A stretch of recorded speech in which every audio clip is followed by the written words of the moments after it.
영국의 역사학자였던 아놀드 토인비는 인류에게 가장 큰 비극은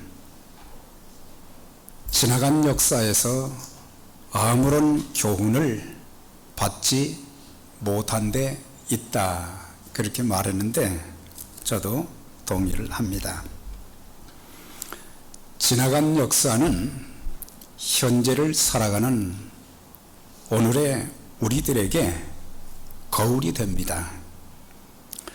그래서 거울이 되어서 과거의 실수와 실패를 반성하게 만들고 미래를 바람직하게 살아가도록 여러 가지 많은 교훈을 줍니다. 과거의 역사뿐만 아니라 오늘날 지구상에서 일어나는 수많은 사건, 사고들, 내 삶 속에서 예상치 못했던, 전혀 기대하지 않았던 삶 속에서 일어나는 크고 작은 많은 위기들, 많은 고난과 아픔과 실수와 실패를 통해서 왜 나에게 이런 일들이 일어났을까?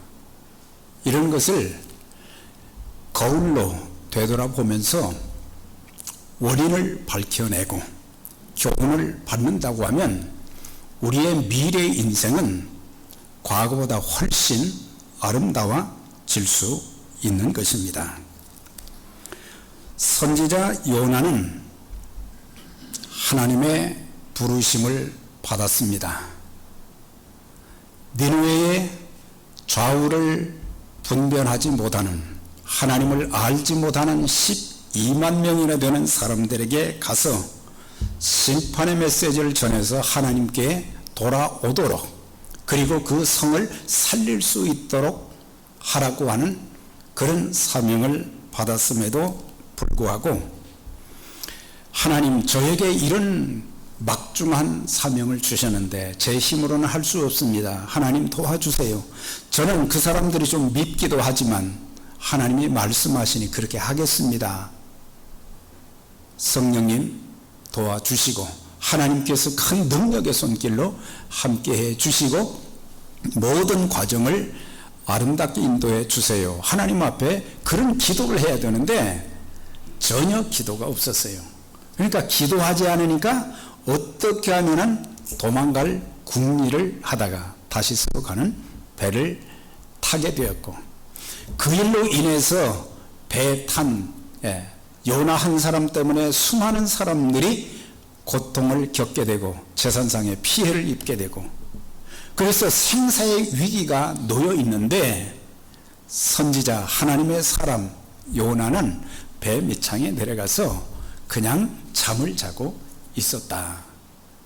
그런 위기가 왔으면은 같이 기도해야 되고 하나님의 도움을 구해서, 하나님, 저 때문에 이런 일들이 일어나게 되었는데 하나님, 제가 불순종해서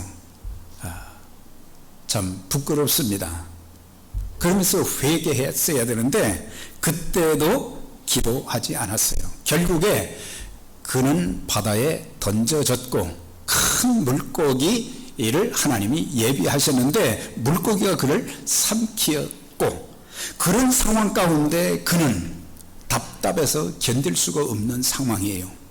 죽고 싶어도 죽을 수가 없는 그런 상황 가운데, 죽음의 위기 가운데 처해 있을 때 그는 4가지 교훈을 받게 된 거예요. 그 첫 번째가 뭐예요?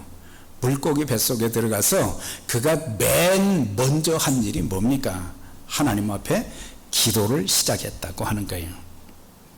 많은 사람들이 저를 비롯해서 우리가 평상시에 아무런 문제가 없을 때, 모든 일이 형통하고 잘 될 때는 사람들은 기도하지 않습니다. 하나님 앞에 엎드리지 않습니다. 하나님의 도움을 구하지 않습니다. 내가 굉장히 잘해서 이렇게 잘 되는 줄 그렇게 압니다. 그런데 우리의 삶에 여러 가지 환난과 시련이 닥쳐오게 되면 요나처럼 그때서야 엎드려서 하나님 저 좀 살려주세요. 그렇게 기도하게 되는 것입니다.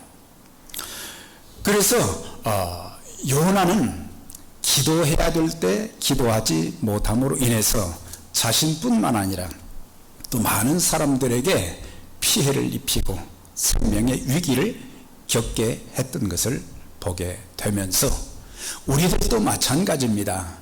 지금 우리의 삶 속에 참 환난과 풍파가 끊어지지 않는 우리 인생 여정입니다.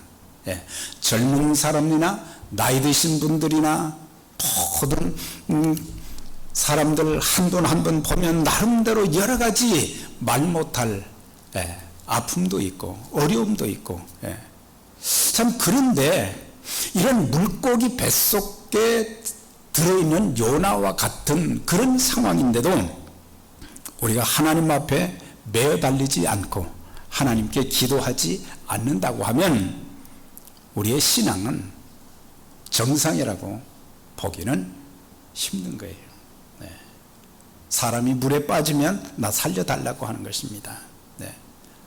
우리를 살려주실 수 있는 분은 하늘과 땅을 지으신 전능하신 하나님 한 분밖에 없어요. 그래서 우리가 하나님 앞에, 그래서 구약 성경과 신약 성경을 이렇게 지나서 보게 되면 하나님의 사람들은, 하나님의 백성들은 환난과 풍파를 만났을 때에 그들은 하나님 앞에 부르짖어 기도했어요. 생사가 거기에 달린 것처럼 기도하는 가운데 하나님의 놀라운 기적의 역사가 일어나게 되었고, 하나님이 살아서 그들과 함께 하시고 돌보시는 그런 역사를 체험했던 것을 볼 수가 있어요. 환난 날에 나를 부르라. 내가 너를 건지리니 내가 나를 영화롭게 하리라. 이런 고백이 여러분들에게도 하나님께 부르짖었더니 하나님께서 나를 이렇게 건져주셨습니다. 나를 치유해 주셨습니다. 내게 문을 열어주셨습니다. 내 삶을 바꾸어 주셨습니다. 하나님이 이렇게 축복해 주셨습니다. 간증자들이 다 되시기를 주의 이름으로 축원합니다. 자, 4절에 보니까 그가 하나님 앞에 기도를 시작하면서 또 한 가지 어떤 기도를 했는가 보니까, 내가 말하기를 내가 주의 목전에서 쫓겨났을지라도 다시 주의 성전을 바라보겠다. 다시 주의 성전을 바라보겠다 그랬어요. 지금 내가 겪는 고통이 주님의 징계라 할지라도 나는 다시 주님을 바라보겠다. 단순히 성전을 바라본다는 것은 건물을 바라본다는 것이 아니고 그 건물 안에 계시는 전능하신 하나님을 바라보겠다.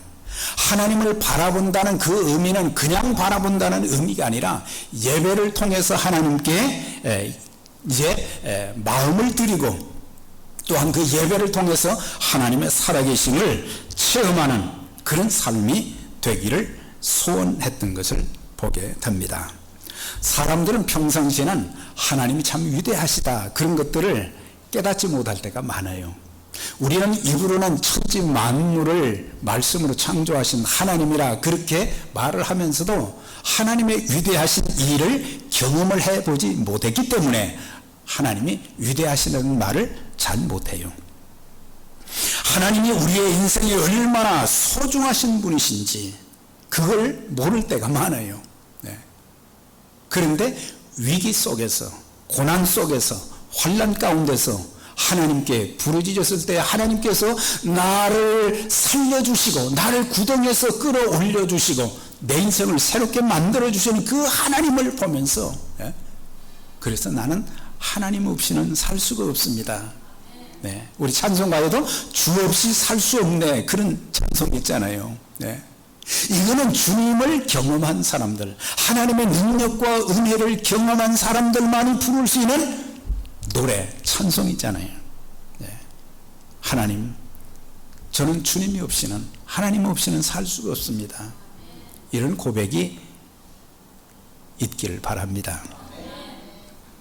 또 한 가지, 예수 믿고 구원받은 사람들에게는 그 다음에 신앙생활을 잘 하기 위해서 하나님과 계속해서 교통하며 동행하는 삶을 살기 위해서 뭐 기도도 하지만 우리가 성일이 되면은 꼭 주님 앞에 나옵니다. 교회에 나와서 예배를 드리는 거예요. 네. 우리가 교회가 소중한지를, 하나님의 성전이 얼마나 소중한지를 평상시에는 잘 몰라요. 왜? 나는 내가 마음 먹으면 언제든지 나는 교회 나갈 수 있다고 생각을 하거든요. 그렇지만 우리가 언제까지나 여기 나와서 예배 드릴 수 있는 것은 아니에요.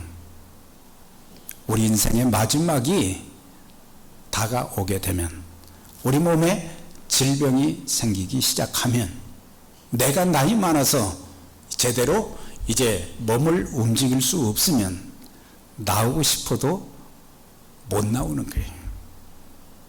여러분들, 주님 앞에 서시는 날까지 하나님이 은혜 베풀어 주시고 건강 주셔서 하나님의 교회 와서 예배 드리고 하나님 만나고 하나님의 은혜가 충만한 복된 삶을 사시기를 주의 이름으로 축원합니다. 네. 그래서 저는 이제 이렇게 양로원 사역을 수년 동안 이렇게 했었는데, 거기 가서 보니까 거기에는 뭐 목사님들, 장로님들, 권사님들, 뭐 집사님들 수도 없이 많아요. 그런데 그분들이 교회에 나오고 싶은데도 교회를 나올 수가 없어요. 내가 사랑하는 교회, 내가 섬기는 교회, 나 거기 가서 우리 성도들과 함께 예배를 한번 드렸으면 소원이 없겠다. 그런 분들도 있더라고요.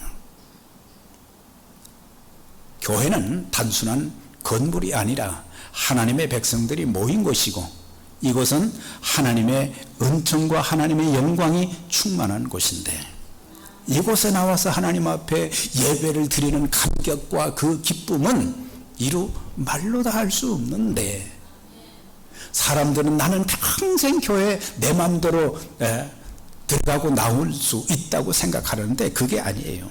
아마 요나도 성전에서 자유롭게 하나님을 예배할 때에 그 성전의 소중함을 몰랐기 때문에 물고기 뱃속에 들어가서 내가 주의 성전을 바라봅니다, 하나님 앞에 내가 예배드리는 것이 얼마나 귀한 일이었는데 그걸 몰랐습니다.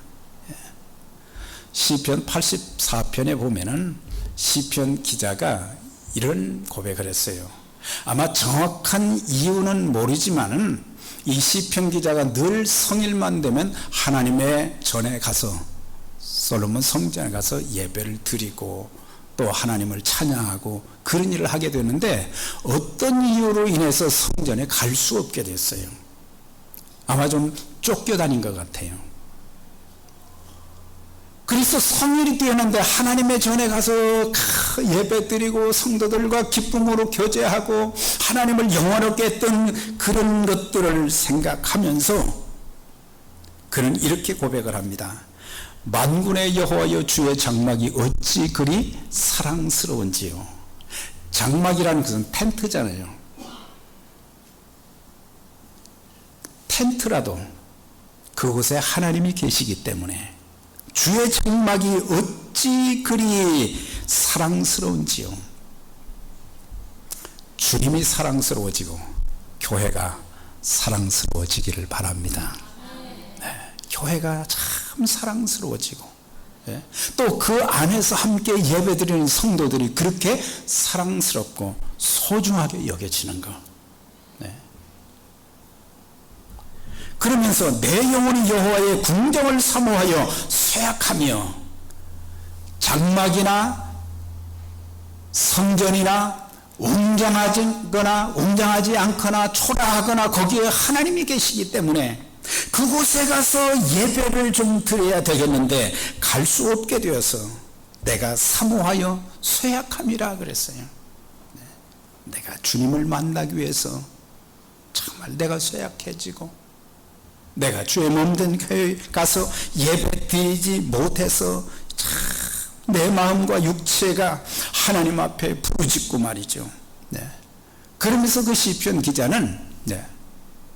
바로 성전 처마 밑에서 기거하는 참새와 제비 새끼들이 부럽다고 그랬어요. 성전 가까이 있는 거. 왜? 그곳에서 하나님을 찬양하는 그런 소리를 들을 수 있고 말이죠. 주의 집에 거하는 그 돌보 은혜가 있기 때문에, 그래서 이런 것들을 통해서 우리들도 마찬가지예요. 우리가 하나님의 교회에 가까운 곳에 사는 것도 큰 복인 줄 믿습니다. 왜? 가까운 데 산다는 것은 언제든지 교회에 올 수 있다는 거예요. 와서 기도할 수 있고, 와서 찬송할 수 있고, 여기서 하나님 만날 수 있고, 하나님께 예배 드릴 수 있고, 아주 멀리 계신 분들도 계신데 이분들은 주일밖에 못 오는 거예요. 우리가 하나님의 성전, 하나님의 교회에 가깝게 살면서 신앙생활하는데, 그렇게 가까운 데 있으면서도 우리는 하나님을 만날 수 있는 특권과 은혜를 경험하지 못한다고 하면, 환난이 있고 풍파가 있고 어려움이 있고 내 마음속에 고통과 아픔이 있고, 그럴 때 사람들은 그런 얘기 싫어하거든요. 우리 하나님은 다 들어주십니다. 다 들어주시고 우리를 선한 길로 인도해 주십니다. 그래서 우리는 하나님 앞에 나와서 예배 드리는 것, 요나는 내가 다시 주의 성전을 바라봅니다. 내가 하나님 앞에 가서 예배 드리는 것이 얼마나 소중한데, 그걸 교훈을 받은 거예요. 그 다음에 세 번째 교훈은 7절 8절에 보면 하나님의 은혜를 깨닫게 되었다고 하는 거예요. 내 영혼이 내 속에서 피곤할 때 내가 여호와를 생각하였더니 내 기도가 주께 이르렀으며 주의 성전에 미친나이다. 거짓되고 헛된 것을 숭상하는 모든 자는 자기에게 베푼 은혜를 버렸사오나. 지금 물고기 뱃속에서 그는 피곤했다 그랬어요. 단순히 그냥 아이고 피곤하다, 몸이 피곤하다, 그런 정도를 말하는 게 아니에요. 영적으로 육체적으로 탈진된 상태, 어떻게 해야 될지 모르는, 더 이상 살 가능성조차도 없는 그런 상황을 말하는데, 그런 가운데, 답답한 그런 가운데 제일 먼저 생각난 게 뭐가 생각이 나느냐? 여호와를 생각했다 그랬어요. 여러분들, 우리의 삶 속에 하나님이 생각나셔야 돼요. 하나님이 생각나면은 하나님께 나아가고, 그리고 하나님께 기도하게 되고, 하나님의 도움을 구하게 되고, 그래서 그는 정말 힘들지만 내가 여호와를 생각하였더니, 하나님을 생각하다 보니까 하나님은 전능하신 분이신데, 하나님은 모든 것을 주관하시는 분이신데, 생사화복의 주권자가 되신데, 그분이 베푸신, 하나님 생각하다 보니까 하나님이 자기에게 베푸신 은혜가 깨달아진 거예요. 자신이 아직까지도 그 물고기 뱃속에서도 살아있다는 자체, 선지자로 하나님께 선택받은 것, 큰 물고기 뱃속에서 살아있음도 모든 것이 하나님의 은혜입니다. 이것이 생각나게 된 거예요. 대부분의 사람들은 하나님께 많은 은총과 복을 받아서도 이걸 저버리죠. 배은망덕하죠. 그런데 선지자는 하나님이 생각나는데 하나님께서 자신을 얼마나 사랑해 주셨는지, 선택해 주셨는지, 복을 주셨는지, 이것이 생각이 난 거예요. 우리 인간은 평생 하나님의 은혜에 빚진 자들입니다. 신자나 불신자, 믿는 자나 믿지 않는 자 모두가 하나님의 은혜는 일반적인 은혜도 있고 특별한 은혜도 있지요.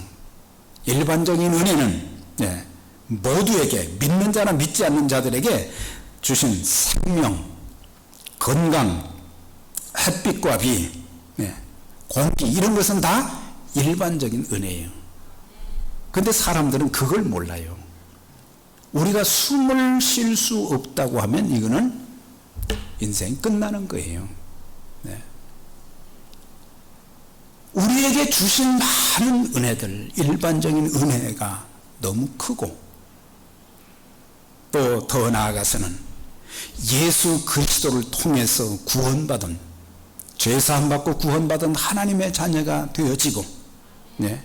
하나님께서 매 순간순간마다 우리를 이끌어 주시고 인도해 주시는 놀라운 그 역사를 생각해 보면, 그래서 우리가 찬송가에 하나님의 은혜로 이 쓸데없는 자 왜 구속하여 주는지 난 할 수 없도다. 나 같은 죄인, 하나님을 거역하고 하나님을 대적했고, 네. 하나님을 조롱했던, 하나님 영광을 가리웠던 나를 하나님이 치시지 아니하시고 나를 긍휼히 여겨서 나를 죄 가운데서 건져 주셔서 하나님 자녀로 삼아 주신 것으로 끝난 것이 아니라 늘 동행하여 주시고, 또한 하나님께서 우리의 삶을 복되게 인도해 주시는 그런 것들을 생각할 때 너무너무 감사한 거예요. 네. 그래서 우리가 지금 어려움이 문제가 아니라 어떤 상황 속에서도 하나님이 생각나고 하나님의 은혜가 생각난다고 하면 어떤 시련도 이겨낼 수 있도록 하나님 도와주십니다. 네. 사도 바울이 고린도 교회 성도들에게 그런 고백을 했잖아요. 나 된 것은 하나님의 은혜로 된 것이니 내게 주신 그의 은혜가 헛되지 않아요. 내가 모든 사도보다 더 많이 수고해서는 내가 한 것이 아니요 오직 나와 함께 하신 하나님의 은혜로라 그랬어요. 하나님의 은혜로라. 예. 하나님 한 번도 나를 실망시킨 적 없으시고, 네. 네. 지금까지의 인생 여정에 함께 해주신 하나님, 그 은혜를 간직한다면 지금까지 뿐만 아니라 앞으로 남은 생에도 은혜 가운데 복되게 인도해 주실 것이라 확실히 믿습니다. 네. 이제 요나는 하나 더 교훈을 받았어요. 그게 뭐냐면 9절이에요. 나는 감사하는 목소리로 주께 제사를 드리며 나의 서원을 주께 갚겠나이다. 물고기 뱃속에 얼마나 답답하고 고통스럽습니까? 그런 가운데서 그는 기도를 시작했고, 내가 하나님의 성전에 가서 살려주신다면 내가 예배를 드리겠다고 하는 그런 마음. 네. 그리고 모든 것이 하나님의 은혜라고 하는 것을 깨닫게 된 그러면서 나는 감사하는 목소리로 주께 제사를 드리며, 뭐가 빠져 있어요? 과거에는 하나님이 주신 모든 것에 대한 감사가 빠져버렸어요. 감사가 빠졌어요. 우리가 받은 것은 거저 받은 것이 대부분이란 말이죠. 그런데 감사해야 되는데, 하나님의 은혜에 감사해야 되는데, 하나님의 축복에 대해서 감사해야 되는데, 하나님이 지금까지 나를 붙들어 주신 것에 대해서 감사해야 되는데, 우리 가정을 붙들어 주시고 자녀들 붙들어 주시고 주의 몸된 교회를 사용해 주시는, 크게도 사용해 주시지만 작게도 사용해 주시고 우리가 하나님께 쓰임받는 그 자체가 얼마나 큰 축복이란 말이에요. 감사할 일이 그렇게 많은데 왜 원나하고 불평하는 말들만 많이 하고, 네. 그래서 감사가 떠나버리면 감사할 조건들조차도 우리에게 오지 않는다는 사실이에요. 여러분들 아무리 힘들어도 하나님께 감사하고, 감사함으로 예배드리고, 감사함으로 찬송하고, 감사함으로 주의 일하고, 그래서 감사하는 목소리 주께 제사를 드리며 나의 서원을 주께 갚겠습니다 그랬어요. 그러니까는 서원은 하나님과 약속이거든요. 내가 감사할 뿐만 아니라 이제는 하나님과 이렇게 제가 살겠습니다, 이렇게 헌신하며 쓰임 받겠습니다, 하나님 앞에 약속한다고 하는 거예요. 네. 그래서 인생이 완전히 바꿔지는 거죠. 여러분들 감사의 찬송, 감사의 기도, 감사의 예배, 감사의 예물, 감사의 봉사가 계속 있어지기를 주의 이름으로 축원합니다. 예. 하나님께서 하시는 일들이 내 마음에 들지 않을 때도 많아요. 하나님 왜 이렇습니까? 근데 고난을 받고 나서 보니까 고난 가운데서 깨달은 것이 내게 감사가 없었구나. 그걸 깨달았어요. 지금 몸이 아프신 분들도, 경제적으로 어려운 분들도, 자녀들로 인해서 힘들어해도 여러분들 원망 불평하지 마시고 감사하게 되면 감사의 놀라운 찬양, 감사의 간증을 할 수 있도록 하나님이 치료하시고 인도해 주실 줄 믿습니다. 네. 그래서 나는 이제 이렇게 살겠습니다. 전처럼 그렇게 살지 않겠습니다. 네. 이제 10절에 보세요. 여호와께서 그 물고기에게 말씀하시매 요나를 육지에 토하니라. 하나님이 쓰시고자 하는 사람을 하나님은 그냥 버려두지 아니하시고 물고기를 명령해서 삼키게 하셨지만 거기서 죽게 하지 아니하시고 요나는 그 고난 속에서 4가지 죽음의 위기 가운데서 4가지 교훈을 받게 된 거예요. 그러니까 이제 하나님께서 더 이상 놔두면 안 되겠거든요. 그러니까는 물고기에게 명령을 해서 그를 육지에 토해내게 했다. 그 다음에 3장에 가서 보면요, 요나가 불평하지 않았어요. 1장에서도 너는 가서 외치라 그랬는데 3장에서도 보니까 가서 외치라 그러니까 다시스로 안 가고 느느웨로 가서 사흘길인데 하루 동안 심판의 메시지를 전하니까 온 나라의 왕과 백성들 전체가 회개하고 하나님 앞에 돌아오는 역사가 있게 되었어요. 더 이상 no complaint, 원망하지 않고 불평하지 않고 하나님이 말씀하신 대로 그대로 순종하여 쓰임받는 그런 요나. 그래서 3장은 2번째 여호와의 말씀이 그에게 임하여 가라사대 그랬어요. 하나님께서 우리 인생에 2번째 기회를 주실 때 그걸 놓치지 마시고 하나님 말씀에 순종해서 하나님의 살아계심과 그 능력을 체험하고 더 많은 영혼들을 이제 주님 앞으로 돌아오게 하는 일에 귀하게 쓰임받는 우리 모두와 우리 교회가 되시기를 주의 이름으로 축원합니다. 하나님 아버지 감사합니다.